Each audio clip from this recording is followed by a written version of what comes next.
இங்க மீனா ஒரு பக்கம் தங்கமயிலோட பிரச்சனைகள் எல்லாம் பார்த்து அவங்க ஒரு பக்கம் ரொம்பவே பிரமிச்சு போய் நின்றுட்டு இருக்காங்க. ஏன்னா அவங்களோட மனநிலை ஒரு பக்கம் பாதிக்கப்பட்டு இருக்கு. இன்னொரு பக்கம் ஆப்போசிட்ல சரவணன் வேற ஒரு பொண்ணு கூட பழகிட்டு இருக்காரு. அதே நேரம் சரவணனுக்கு தங்கமயில சுத்தமா பிடிக்காம வேற போயிட்டு இருக்கு.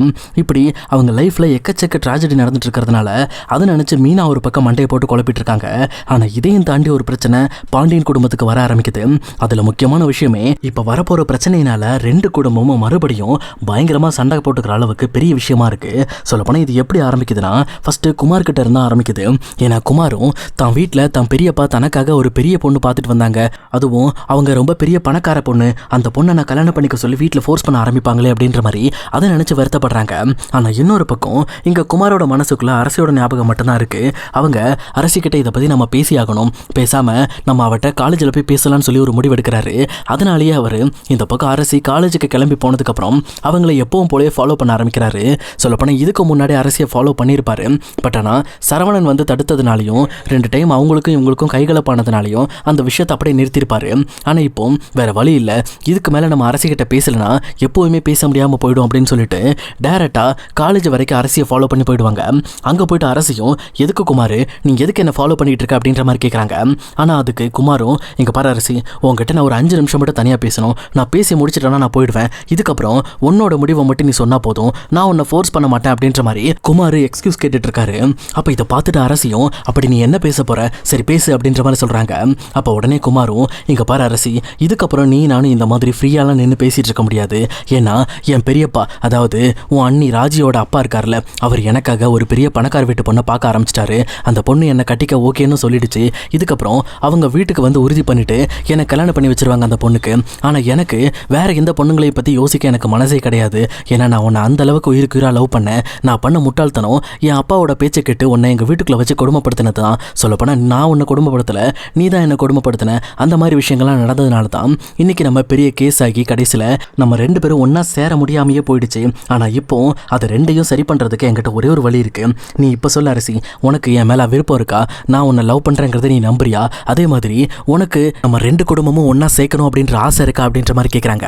ஆனால் அதுக்கு அரசியும் இங்கே பாரு குமார், நம்ம 2 பேருக்குள்ளேயும் ஒரு லவ் இருந்துச்சு தான். ஆனால் அந்த லவ்வை முதல்ல பிரேக் பண்ணது நீ தான் உங்கள் அப்பாவோட பேச்சை கேட்டுட்டு என்னை டார்ச்சர் பண்ண ஆரம்பிச்ச.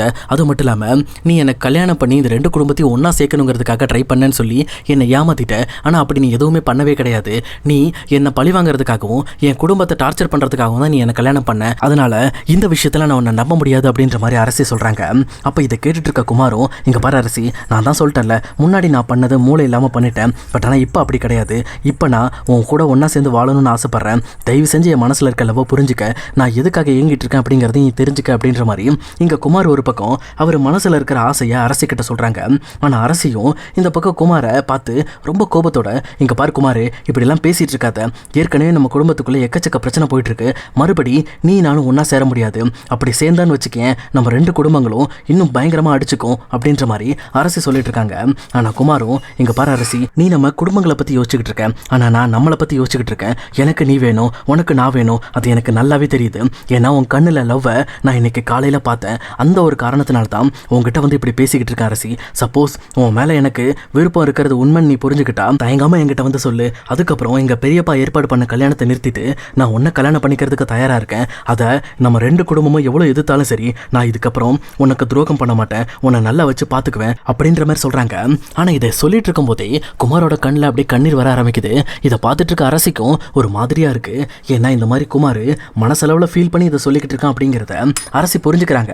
பட் இருந்தாலும் இதுக்கப்புறம் நம்ம குமார் விஷயத்தில் எந்த ஒரு முடிவு எடுத்தாலும் அது நம்ம குடும்பத்தை பாதிக்கும். அதுலேயும் குறிப்பாக நம்மளை நம்பிக்கையோட காலேஜுக்கு அனுப்பி வச்சிருக்க நம்ம அப்பாவோட நம்பிக்கையை நாம கெடுத்த மாதிரி ஆயிடும்னு சொல்லிட்டு அரசி என்னை மன்னிச்சிரு குமார், நீ உங்கள் பெரியப்பா ஆசைப்பட்ட மாதிரி அந்த பொண்ணை கல்யாணம் பண்ணிட்டு நல்லபடியாயிரு, எனக்கான வாழ்க்கையை நான் எதிர்பார்த்து நான் உட்காந்துட்டு இருக்கேன். ஆனால் நீ நானும் கல்யாணம் பண்ணிக்கிறதுங்கிறது நடக்காத ஒரு விஷயம், அதனால் அதை இதோட மறந்துட்டு உன் வாழ்க்கையை பாரு அப்படின்ற மாதிரி அரசி ஒரு பக்கம் அங்கேருந்து சொல்லிட்டு கிளம்புறாங்க. ஆனால் கிளம்பும் போது அவங்கள அறியாமலே அவங்க கண்ணில் இருந்து தண்ணி வர ஆரம்பிக்குது.